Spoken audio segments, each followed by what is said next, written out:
This is our Forex blog for March 18th, 2014, and this is a quick review of how to use our currency indexes to find some of the best trades.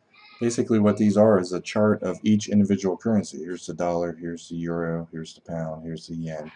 And you can clearly see, just by eyeballing the chart, the trend. The yen's trend is up, has a deep pullback here, and then it begins its upwards trend again.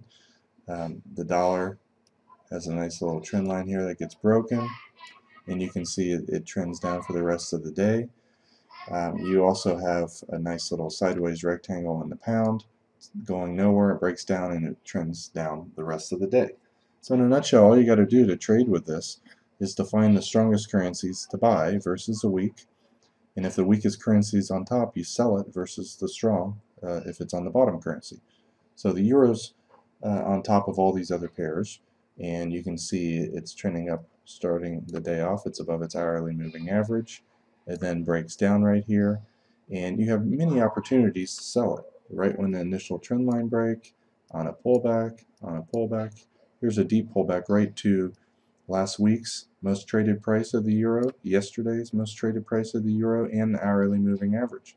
Very high probability place to get in. And fib targets work, fib retracements, and all those things can be used to help you spot high probability trades. For instance, this has been trending down. It makes a 62% retracement up. Notice where it stops, right at the 1.382 fib target, and it's also right near a lower containment band. So you can use these to trade with the trend and also for counter trend opportunities. Here at 1040, this has been going down for over 12 hours, and you want to look to consider buying it, especially if the weekly and monthly trend is up. You can see the weekly trend was up starting off the day, and it shifted down around 3. The monthly trend is still up. So buying the lows on a multi-hour pullback can oftentimes find huge moves. So the dollar's been trending down for over a couple hours. It's right back up to its hourly moving average. It could find resistance here and come back down, and if so, and the euro finds support here and goes up, you have an excellent buying opportunity around 1040. Here's our range chart that has our signals on it, and you can see our software actually found a trade a little bit after that. But if you're watching this just without our signals on here and looking for a possible reversal in this trade, you could just simply eyeball that down move, and once it breaks that trend line, go long, and your risk is just a pip or two underneath that swing low. You have a super tiny risk, and in this case the trade worked, as it oftentimes does, especially at fib retracement areas, fib targets, especially if the longer term trend of a currency like the euro, the monthly trend is up. And you can see you made 10, 20, 30, you had the opportunity to make 40 pips or risking only 7 pips. And that's really the key behind why the currency indexes work. Let's scroll these back and take a look at another opportunity here. The pound trended down, came back up. If you just either mentally or draw, I'm just going to use our trendline tool, areas of resistance based on where the price went to, and you go forward, and you can see obviously yesterday's low down here, which shows up on our chart right here with the dotted red lines. It's been going sideways for many hours. When it breaks out, and you also notice that a little nice beautiful double top right here at an area that it couldn't really get above. Actually, it's a little bit higher. You can see it tries to break out and fails twice, has a nice little double top, and it comes back in this range. It's probably pretty likely to go down. You don't know if it's going to really go down until it breaks this low here, but once it does, you're off to the races. So you want to sell the pound versus a currency that's strong or going up. The yen's going up, the dollar's going up at this time. So let's take a look at, let's just bring up a 5-minute chart of the pound dollar coming up to 4. This one's very likely to go down. It's a little bit, let's find the exact time. 3:40. Okay, so at 3:40, That's right around right here. You can see this is likely to go down, and it does so very quickly. It falls from 33 all the way down to 91. It's a nice 40 pip drop.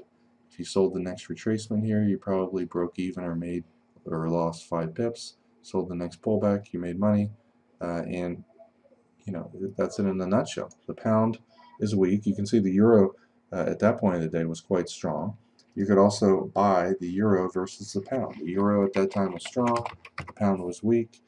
Remember 340 right here, it goes up, and you can clearly see the nice beautiful trend line on here that got broken at that same time. So you get into that trade with this as your initial risk. It's just a little wider. Actually, it's less than 10 pips. That's okay. As soon as it goes up a decent amount, you move your stop in half, and you can see this just leveled off right here. So that's what you made on that trade while risking less. By the next pullback, you didn't make much. By the next pullback, you know what you can do every time it goes up and pulls back, you move your stop up.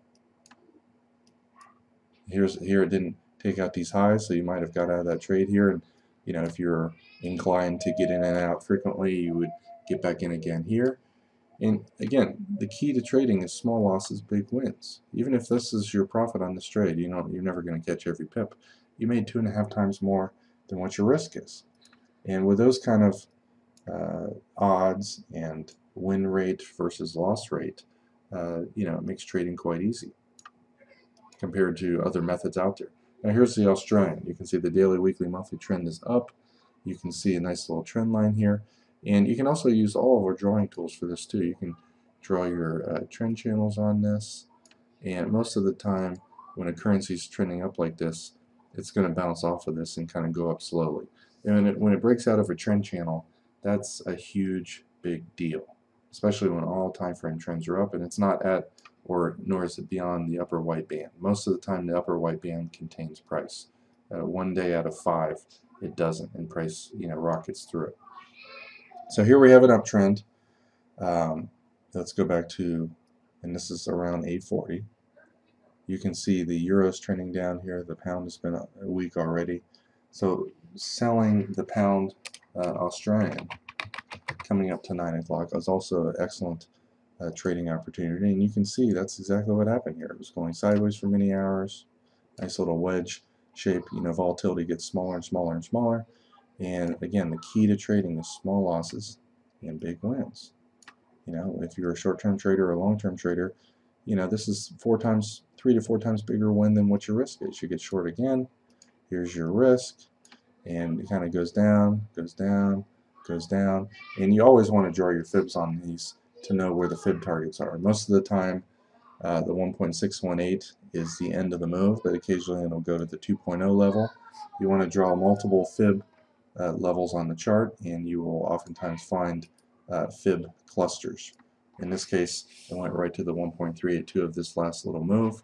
And again, you can always exit half your trade. I don't remember where we got into this trade. I guess it was right here when it broke the low. And here's your fib target. You can always exit half on the first little minor pullback and get out of the second half at the fib target. But you have your target ahead of time, and you can see in this case the potential profit on that trade was, you know, 7 or 8 times bigger than what the risk is. And that's the key to trading, and that's what our currency indexes let you do, especially when you find a currency like the pound that's weak on the daily, weekly, monthly, and you trade it versus the Australian, which is strong on all time frames. Take a look at the New Zealand. It's also strong. You're going to find a decent trade in the pound New Zealand on a short as well. You can see over and over again this just goes down, especially, you know, coming up to 9 o'clock right here. It's kind of already drifting down. I prefer kind of a sideways rectangle pattern. This one's just drifting down. There's no buyers whatsoever. It's a little riskier to sell the absolute low, but you know, keep a tight stop right above maybe the last few bars high, and you know, if you got out of the trade right here, you can see you made 4 or 5 times more than what your risk is. And again, that's the only secret to trading there really is. Small losses, big wins. If you have wins of 3 times bigger than your losses, you can be wrong 60-70% of the time and still make money and break even. You know, break even on bad days.